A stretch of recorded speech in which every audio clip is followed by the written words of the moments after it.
baguddeko emisango emirala gye giriwa era abajulizi be baani? Linda kati n'emmotoka yeryoke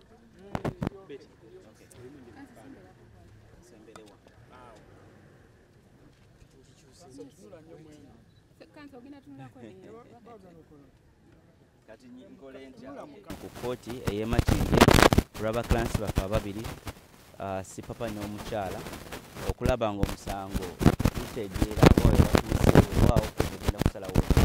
Olunaku lwaleero lutandise omwezi ogwokutaano kacyanga Sipapa bamukwata n'omukyala we n'omutwala e Luzira.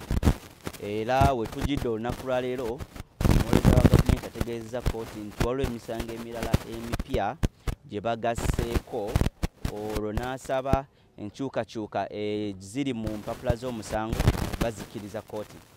Emisango singa tujjukira bulungi egyasooka gyali 6 nga gyonna bagisaazeesazeemu oba bagimenyeemenyezaamu naye ng'omusango omukulu gwonna baguyita aggravated robbery. Olunaku lwaleero era bazze ne bateekako emisango emirala 6 wamu gy'emisango 12 era nga guno omusango okuva ku gw'omusanvu paka ku 12 gulimu money laundering. Money laundering mu bintu eby'enjawulo bagamba nti weyabba ssente n'azikosa okugula emmotoka ez'enjawulo kati buli mmotoka bagenze nga bagijjamu omusango ne bagenda n'ewaka omusango bagasseeko mukyala we bagamba n'ebintu by'omu nju okuli wheelbarrow, TV buli kimu kye basanga ewaka kyonna kyonna oba byonna byonna babikwase ne bagamba kati bujulizi bwabwe. Naye tujjukire bulungi we baali bagezaako kwagala omukwata teyali waka, omukyala yali ewaka era ebintu byonna ebisinga eby'omu nju baabibba ffe mateeka tukuyita kubba. Y'ensonga lwaki leero olunaku lwaleero ntegeeza kooti nti passport ye gye bamuggyako oba gye batwala okuva ewaka ne national ID bagimuwe ku lw'ensonga nti tusuubira gavumenti oba abawolereza ba gavumenti weewaawo abantu abatamwagaliza okukozesa passport ye ne national ID okugikozesaako ebikolobero ebirala. Kooti netuwuliriza olwo neyoyisa ekiragiro nti passport ye weewaawo ne national ID babireete babiteeke mu kooti olunaku lwe tukomawo nga 19 January. Nsabye kooti nti twateekayo okusaba kwaffe okwa beyiro naye beyiro tesobola kutambula paka nga omusajja oba abakiransi baffe bombi babakomitinze. Olwo kooti nayo nesaba oba neeragira omuwolereza wa gavumenti nti mu bwangu ddala alabe nga amaliriza at least nga 19 we tukomerawo mu kooti eno bajja ba nga bamaliriza investigations. Webigaana ye file ajja gitwala agiforwarding egende ku high court omusango gye balina giwuliriza. So far bivudde mu kooti olunaku lwaleero naye ffe tuli bakakafu era tumanyi n'emisango mijweteke. Twali musango tosobola kugamba mbu ate wabba ssente n'obba ssente n'ogula wheelbarrow y'ewaka n'ogula sapatu z'ewaka ate ne TV gye wagula emyaka 5 mabega bagambe ate wabba ssente mu guno omwezi ate n'ogula TV. Kati bingi era ffe tetubitidde ekirungi tewali yafa.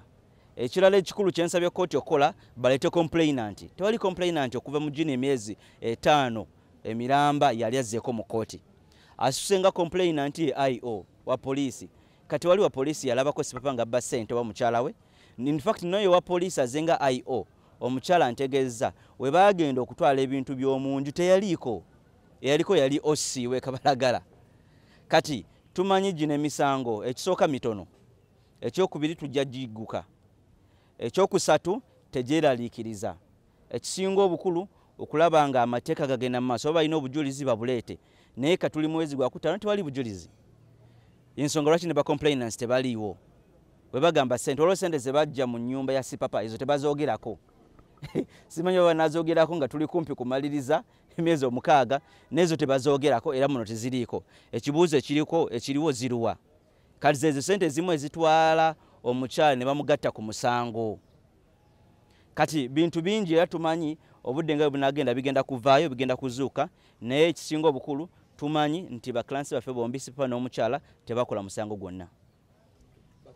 Of course wakati wange namwe embeera y'ekkomera sinungi oba omuntu ali mu kkomera tali bulungi wadde weewaawo era tebabayisa obi mu kkomera tebali nga we baali wabweru oba we baali mu mikono gya poliisi n'abantu abalala ab'enjawulo naye nga tewali gw'olina kuwagaliza kkomera.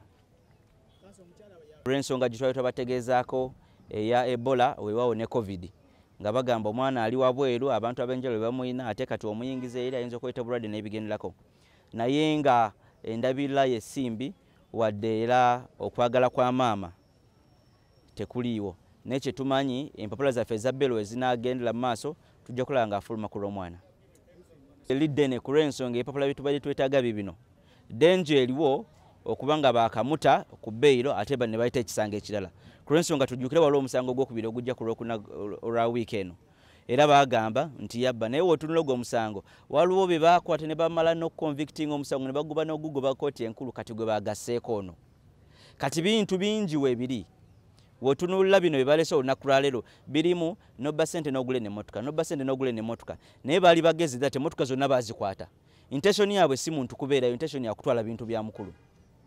That is our concern.